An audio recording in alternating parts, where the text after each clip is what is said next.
आप देख रहे हैं प्रवासी संदेश। मोहब्बत करने वाले कम न होंगे,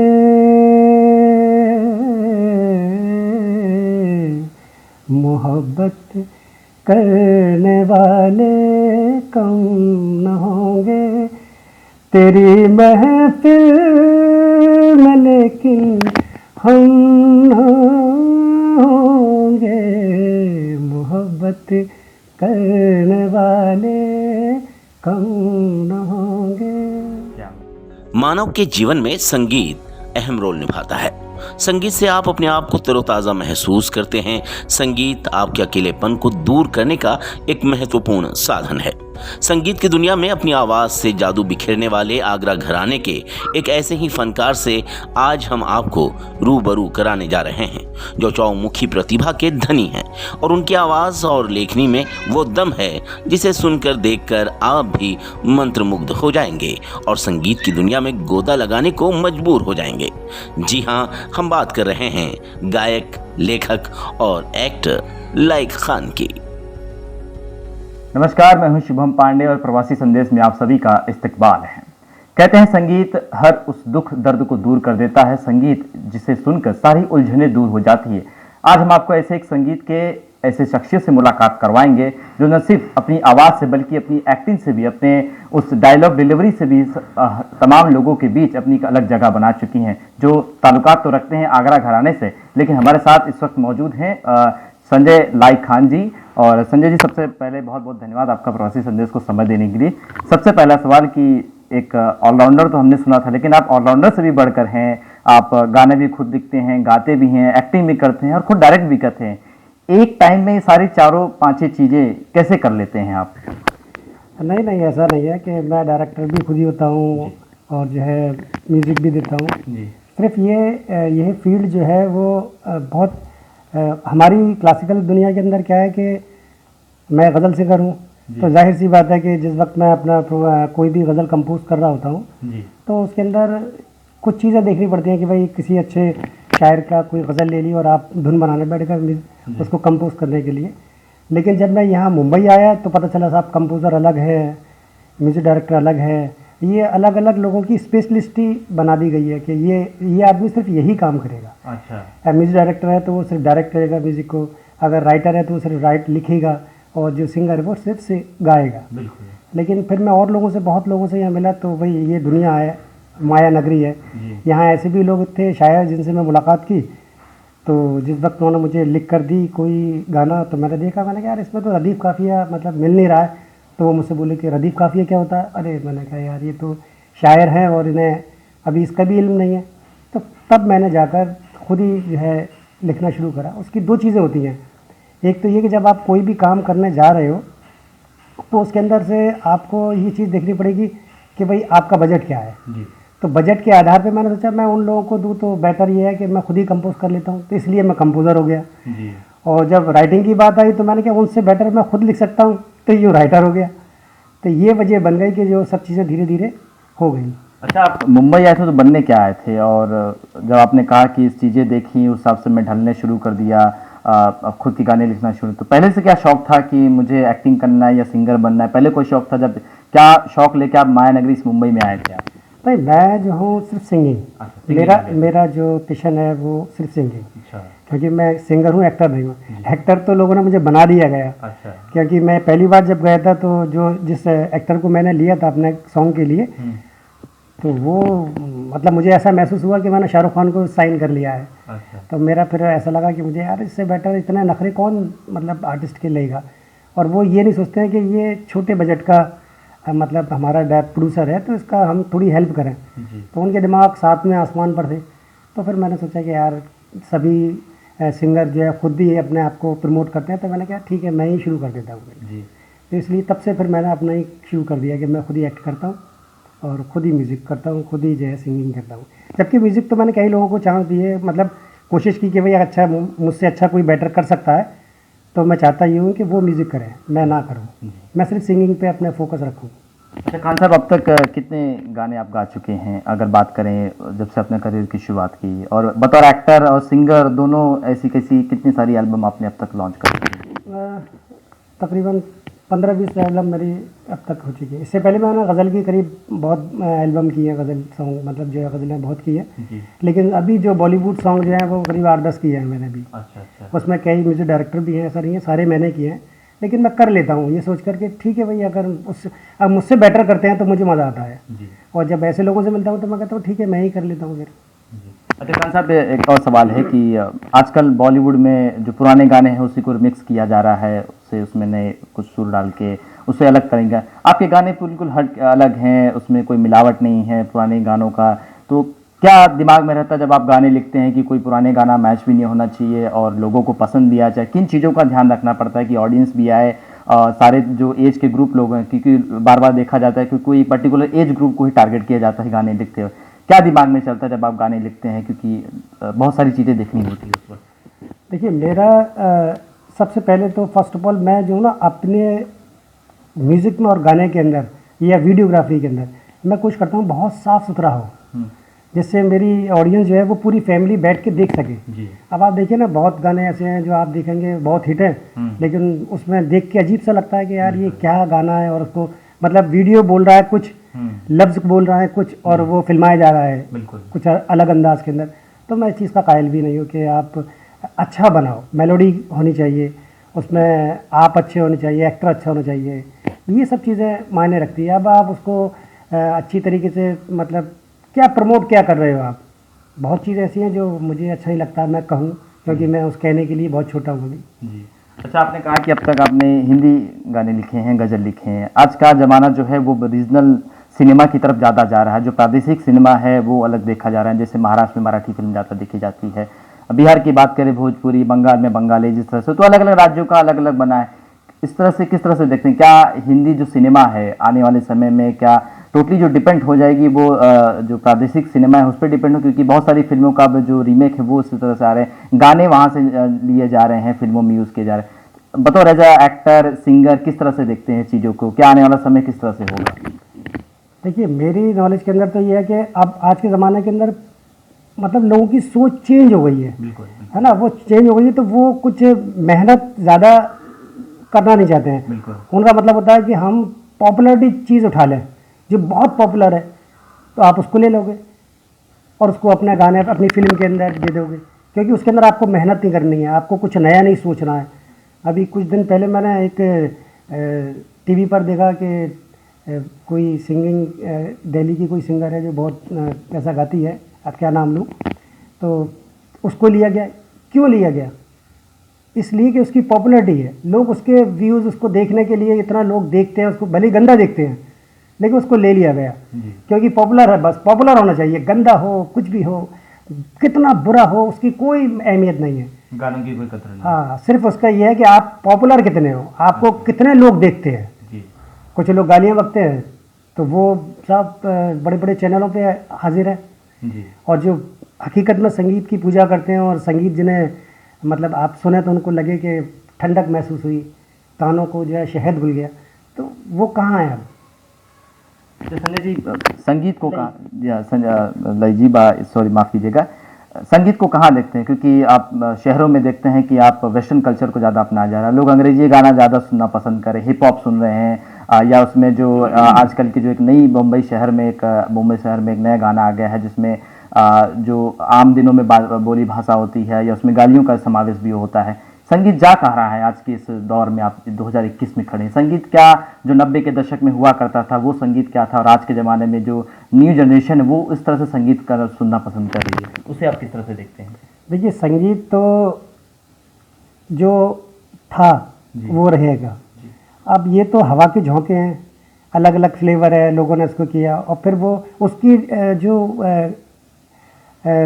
जो लोग हैं उसके वो अलग हैं, उसके जो जनरेशन देखते हैं कि भाई हमें सिर्फ इतने लोगों को टारगेट करना है, तो वो उस हिसाब से टपोरी भाषा ले ली, तो उन्होंने मालूम है कि किस ऑडियंस को हम जो है टारगेट कर रहे हैं, तो इस हिसाब से जो है लोग अपने अपने फिल्म के अंदर या अपने अपने उसमें काम करना शुरू करते हैं। बाकी मेरी नॉलेज के अंदर तो संगीत रहेगा। और रही बात इसकी कि कहाँ पर कौन से कल्चर के हैं, तो सारे कल्चर हमारे इंडिया इतनी खूबसूरत है कि वो सब चलते हैं। लेकिन हिंदी और उर्दू का जो मिक्सर है वो बहुत खूबसूरत है और वो हमेशा चलता रहेगा, सदा चलेगा और सदा उसको लोग पसंद करेंगे। चाहे वो बंगाली में भी लोग हिंदी सुनते हैं, हम एक बार को बंगाली नहीं सुनेंगे, लेकिन अगर कंपोजिशन अच्छी है तो हमारे भी कान जो है वहाँ रुक जाते हैं, सुनने के लिए बेकरार हो जाते हैं, यार क्या कंपोजिशन है, वो लफ्ज़ों का हेर फेर हो जाता है। और हिंदी भाषा तो पूरे वर्ल्ड में चलती है। बिल्कुल बिल्कुल। अच्छा, लॉकडाउन में किस तरह से आपका जीवन गुजरा है? क्योंकि लॉकडाउन ने सभी को अस्त व्यस्त कर दिया है, बहुत सारी चीज़ें हुई, घटनाएं हुई, इंडस्ट्री में भी बहुत सारी घटनाएं हुई। उन लोगों को आप क्या संदेश देना चाहेंगे जिन्होंने लॉकडाउन में अपने आप को आप ख़त्म कर लिया या खुदकुशी कर लें? क्योंकि काम न मिलने की वजह से बहुत सारे लोग अब इस दुनिया को छोड़ चुके हैं। तो लॉकडाउन कैसा रहा? क्या फिल्म इंडस्ट्री पे बहुत बुरा असर पड़ रहा है लॉकडाउन की वजह से? क्योंकि आप भी चूँकि घर पे हैं, लॉकडाउन नहीं होता तो कहीं शूट पे जाते हैं, सारे शूट कैंसिल हो गए या संगीत सारे जो आप गाने वाले वो कैंसिल हो गए। किस तरह से लॉकडाउन गुजरा है पर्सनल आपके जीवन पे? देखिए, मैं तो ये चाहूँगा कि जितने भी लोग हैं इंडस्ट्री के अंदर, ये तो दुनिया है, ये अप डाउन ज़िंदगी में चलता रहता है। हाँ, लॉकडाउन के अंदर लोगों को बहुत परेशानी हुई है और लोग बहुत बुरी तरीके से हाथ हुए हैं। ये दौर ऐसा गुजरा है महामारी का, तो मेरी तो उनसे एक है कि संयम बरतें, घर में रहें, सेफ रहें और अच्छा सोचें, पॉजिटिव सोचें तो अच्छा हो जाएगा। और ये तो वक्त बुरा था, गुजर गया, अब क्या है जी। उसके बाद फिर वही बहारें होंगी, वही नगमे होंगे, यही वही खूबसूरत दुनिया होगी। तो आप उसको थोड़ा सा अपने अंदर संयम रखें। बिल्कुल। शायरी पे शुरुआत की तो एक जरा आप उससे उम्मीद अपील करना चाहूँगे कि जरा आप एक जो आपके गाए हुए गुनगुनाए हुए गाने जरा वो आप हमें सुनाना चाहेंगे, चाहे गज़ल हो या जो आपकी अपकमिंग गाने हो। गज़ल में याद आ रही है जी। मोहब्बत करने वाले कम न होंगे,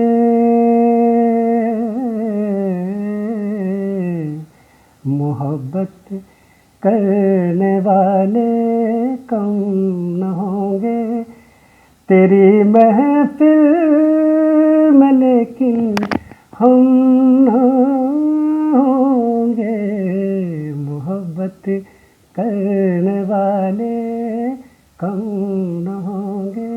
क्या बात है, क्या बात है। शुक्रिया। अच्छा, ये एक इससे सवाल जुड़ा है कि जब गज़ल गाते हैं तो किसको देख के आपने शुरुआत की थी गज़ल गाना? अभी भी किसको आइडियल मानते हैं? क्योंकि गज़ल गाने वाले बहुत सारे लोग थे, मैं नाम तो नहीं गिना सकता, लेकिन फिर भी आपका जो पसंदीदा जो गज़ल का गायक हो, किसे आप फॉलो करते हैं और आज भी उनके गज़ल आप सुनने पसंद करते हैं? मैं गज़ल जो है, मेरे जो उस्ताद थे मेहदी हसन साहब, उनको ही फॉलो करता हूँ और उन्हीं को पसंद करता हूँ। बाकी जगजीत साहब बहुत अच्छा गाते थे और गज़ल सिंगर तो बहुत अच्छे अच्छे गाने वाले हैं। मैं सुखविंदर जी को बहुत पसंद करता हूँ, बहुत अच्छा गाते हैं और नॉलेज है, गाने का अंदाज़ है, तो लोग तो बहुत अच्छा अच्छा गाते हैं। लेकिन मेरे गुरु जो है वो आगरा घराने से अकील अहमद खान साहब और उस्ताद अलाउद्दीन खान साहब जो भोपाल में सारंगी प्लेयर थे, ये मेरे उस्ताद रहे हैं। उन्हीं से मैंने शिक्षा प्राप्त की संगीत की। तो मुझे बहुत अच्छे अच्छे लोग हैं गाने से, इंडस्ट्री में तो बहुत अच्छे लोग हैं। वो बात अलग है कि लोग उनको अब सोचते हैं कि भाई नई पीढ़ी है तो कुछ अलग तरीके से सुनेंगे, अलग अंदाज सुनेंगे और फिर वो सब मिक्सर कर देते हैं उसको। लेकिन फिर भी जो बाहर रहेगी वो आप जानते हैं, वो तो रोशन रहेंगी। अच्छा, एक सवाल की नई पीढ़ी को किस तरह से, जो किसी सदी में जो नए बच्चे आ रहे हैं, क्या आपको लगता है गज़ल सुनना पसंद करते हैं या फिर वही हिप हॉप और जो टपोरी लैंग्वेज की जो भाषाएं गाने होते हैं वही सुनना पसंद करेंगे? गज़ल को कहाँ देखते हैं? क्या सिर्फ एक जो बुजुर्ग हो गए हैं या जो मध्यम वर्ग में अपनी जीवन गुजारे वही सुनना पसंद कर रहे हैं, आपको लगता है इस दौर में? नहीं, ऐसा नहीं है। देखिए, गज़ल की बात जब भी आप कहेंगे तो गज़ल की हमेशा ऑडियंस अलग रही है। पहले वो दरबारों में गाया करते थे लोग, फिर उसके बाद रजवाड़े महाराज ये इन लोगों नवाबों में आ गया, तो इसकी ऑडियंस हमेशा बहुत पढ़ी लिखी, बहुत जेंटलमैन, बहुत रिच इसकी जो है ऑडियंस रही है। और आज भी जो है हम गज़ल का कंपेयर करेंगे तो अच्छे लोग ही उसको पसंद करते हैं, क्योंकि अगर कोई शेर कहा और जब बाउंस हो गया उसके तो फिर वो क्या समझेगा सामने वाला, क्योंकि उसके लिए आपको गज़ल सुनने के लिए एक अच्छा एजुकेटेड होना ज़रूरी है। बिल्कुल बिल्कुल। जब आप उसी को नहीं समझ पाएंगे तो फिर उसकी वाह कैसे निकलेगी? बिल्कुल। इसके अलावा अपकमिंग प्रोजेक्ट क्या है आपके? आपने वेब सीरीज भी बना रहे हैं, एल्बम सॉन्ग बना रहे हैं, अपकमिंग प्रोजेक्ट क्या है जिसको आपके जो फैंस है, जो चाहने वाले हैं, वो बेसब्री से इंतजार कर रहे होंगे? क्या नया इस बार आप लेके आएंगे अपने ऑडियंस के लिए, क्योंकि लॉकडाउन है, लॉकडाउन के बाद जाहिर सी उम्मीद है सबकी बढ़ गई होंगी। अभी मेरी एक ऑडियो एक जो है सॉन्ग रिलीज़ होने वाला है टिप्स से, अच्छी कंपनी है, वहाँ से जो है रिलीज़ होने वाला है। देखिए इंशाल्लाह बहुत मज़ा आएगा, सुनने में बहुत अच्छा लगेगा। कीर्ति वर्मा उसमें एक्टर आर्टिस्ट है, जो बिग बॉस पे भी आई थी, और वेब सीरीज़ है जिसके अंदर शहबाज खान है विलन के अंदर, और उसका नाम है बाबा। वो भी मेरा सब्जेक्ट यही रहता है कि साफ़ सुथरा रहे। वेब सीरीज़ में भी मैंने बहुत अच्छी एक वन लाइन स्टोरी के एक मेजर के ऊपर वो फिल्म है, और उसकी बेटी का किडनैप हो जाता है, उस पर वो पूरी उसके उसी के ऊपर ताना बाना बुना गया है, और उसी पर चलिए। देखिए बहुत साफ़ सुथरी है, आपको बाबा वेब सीरीज़ देखेंगे तो आपको अच्छा लगेगा। मेरा शुरू से टारगेट यही रहा, कोशिश रही है मेरी कि मैं अच्छे से अच्छा दे सकूं। और कुछ काम ऐसे होते हैं ना जो आदमी नहीं है, ठीक है, आप संतुष्ट हो ना, बिल्कुल। आपको आपके जाने के बाद आपको याद किया जाएगा। ऐसा नहीं है कि आपने जब आपके 30 साल 40 साल गुजर जाए तो फिर आपको महसूस हो कि यार ये काम मैंने किया था। ये नहीं होना चाहिए। आप आईने के सामने खड़े हो तो आपको गर्व होना चाहिए, यार ये काम मैं कर गया, ये होना चाहिए। अच्छा, कहते आखिरी सवाल की युवाओं को क्या संदेश देना चाहेंगे जो बतौर सिंगर अपना जो करियर शुरू करने जा रहे हैं? हालांकि इस बतौर सिंगर बहुत कम आते हैं लोग, और फिल्म इंडस्ट्री में से जिस तरह से लोगों के ऊपर एक अलग नज़रिए से देखा गया है कि लोग यहाँ पर स्ट्रगल करने आते हैं लेकिन कुछ मिल नहीं पाता है, उन सभी लोगों को आप क्या मैसेज देना चाहेंगे जो एक्टर बनना चाहते हैं, या जो सिंगर बनना चाहते हैं, या जो राइटर बनना चाहते हैं? क्या संदेश देना चाहेंगे आप? देखिए मेरा जो मैंने अभी तक का ये मेरी जर्नी रही है करीब 6-7 साल की, उसके अंदर मैंने तो ये देखा है कि, और मैं यही कहना चाहूँगा कि जितने भी मेरे दोस्त हैं, मेरे अजीज़ जो म्यूज़िक को चाहने वाले हैं, और या राइटर हैं, प्रोड्यूसर हैं, डायरेक्टर हैं, एक्टर हैं, जो भी हैं, बग़ैर गुरु के कुछ नहीं है। बिल्कुल। लोग बस चल देते हैं गांव से, किसी ने कहा कि आप बहुत खूबसूरत लगते हो तो एक्टर बनने चले गए, किसी ने कहा सर आप बहुत अच्छा गाते हो तो पता चला सिंगिंग करने लग गए। लेकिन जब यहाँ आके देखते हैं तो सिंगिंग के नाम पे सा भी नहीं होता है। तो मेरी उनसे यही है कि आप शिक्षा लें संगीत की एक अच्छे गुरु से, उसके बाद अगर आप आओगे तो आप इंडस्ट्री अब तो बहुत बड़ी हो गई है, आपको कोई नहीं रोक सकता, आप अपना फ़न दिखा सकते हो। अब कितना ये आपकी लक है, आपकी तकदीर है, आप कहाँ पहुँचते हो। मेरा मानना यही है कि वो अपने अच्छे शिक्षा लें, संगीत की लें या डायरेक्टर की लें या राइटर की लें, एक गुरु होना बहुत ज़रूरी है। ऐसा नहीं है कि किसी ने कहा और आप बस मुंबई की तरफ चल दिए, तो फिर उससे क्या होता है, स्ट्रगल बढ़ जाता है, उन लोगों की क्वांटिटी बढ़ जाती है, फिर उसमें तकदीर के ऊपर लोग डिपेंड हो जाते हैं कि तकदीर यार उस इतना ख़राब इंसान था, उसने ऐसा किया तो वो कहाँ पहुँच गया। यार ऐसे लोग अरबों करोड़ों के अंदर एक इंसान पैदा होता है जो तकदीर के बल पे जाता है। बाकी जितने लोग हैं मैं समझता हूँ वो सब टैलेंट के बल पे जाते हैं। एक और सवाल जो मेरे मन में है, बहुत उत्सुकता से आपसे पूछ रहा हूँ कि आपका जो नाम है संजय लाइक खान। नहीं, मेरा नाम लाइक खान है। लाइक खान है, तो ये संजय आपका नाम किसने दिया? संजय नहीं है जी, सिर्फ लाइक खान है। लाइक खान, ये नाम आपको पहले से ही? जी, शुरू से ही मेरे पिता ने, माता पिता ने यही नाम रखा। अच्छा। मेरे वालिद वालिदा ने यही नाम रखा था। अच्छा। लाइक खान। लाइक खान, तो उस जमाने में इस तरह से नाम बड़ा एक्चुअली मेरा नाम था सही लाइक खान। अच्छा। लेकिन क्या है कि लोगों को लिखने में और बोलने के अंदर थोड़ी सी वो होती थी, तो किसी ने लाइक कर दिया, तब वो लाइक का तो लाइक होता ही चला गया। फिर वो तो अभी वो लाइक ही हो गया, वो डन लाइक ये वाला लाइक। और उस वक्त जो है ये यूट्यूब का भी ज़माना नहीं था। अब लोग समझते हैं यार लाइक, ओहो वो लाइक, मैंने सर वही लाइक। चलिए बहुत बहुत शुक्रिया। और ये थे हमारे साथ लाइक खान, जिस तरह से उन्होंने अपना नाम बताया और जिस तरह से उन्होंने एक संदेश दिया कि बिना गुरु के जो है जीवन में कुछ भी पाना बहुत मुश्किल है, क्योंकि गुरु ही आपको एक सही दिशा और सही मार्ग बताता है। बिना गुरु के आप एक सफलदायक जो सफलता की सीढ़ी पे आप बिना गुरु के नहीं चल पाएंगे। बिल्कुल साफ तौर पर जिस तरह से इन्होंने अपनी कहानी बताई, उससे आप अंदाज़ा लगा सकते हैं कि आज के दौर में कंपटीशन कितना बढ़ गया है। अगर एक किरदार के लिए, एक रोल के लिए आप अपने आप को ढालते हैं तो आप उसमें नहीं रहिए, बिल्कुल इसी तरह से, इनकी तरह से ऑलराउंडर से ऊपर भी ऑलराउंडर बनिए, क्योंकि इंडस्ट्री में हर किसी को मौका नहीं मिलता है। फिलहाल मुझे दीजिए नमस्कार, बाकी ऐसे ही इंटरव्यूज आपके सामने हम लेके आते रहेंगे। नमस्कार। मोहब्बत करने वाले कम न होंगे,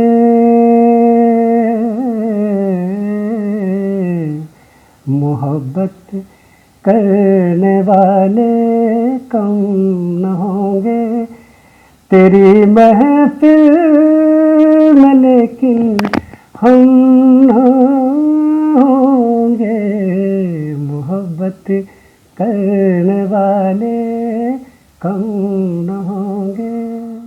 प्रवासी संदेश को लाइक करें, शेयर करें, कमेंट करें, सब्सक्राइब करें और बेल आइकन जरूर दबाएं।